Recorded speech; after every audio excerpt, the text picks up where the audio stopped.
Assalamualaikum warahmatullahi wabarakatuh. Tepangkeun nami Abi Yani di kelas 10 B Farmasi. Abi bade nyaritakeun dongeng Pucang Kena Kuleugeut. Hiji poe Pucang ngadatangan kebon bonteng patani.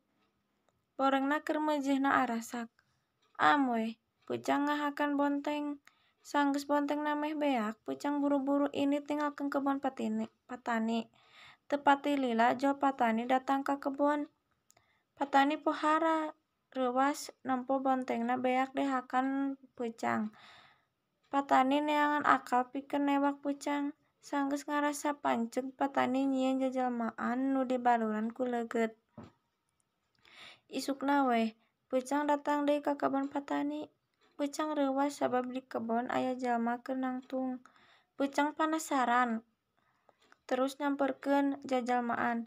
Pucang nanya sabaraha kali, tapi teu ditembalan Pucang jadina keuheul weh. Pucang najong jajalmaan, tapi sukuna jadi rapeut. Ditajong deui ku sukuna nu tukang, sukuna rapeut deui. Ditenggal ku huluna, huluna oge milu rapeut. Antukna Pucang ceurik ngageunggeuk pasrah kana nasib. Patani pohara bungahna nempo Pucang rapeut dina jajalmaan.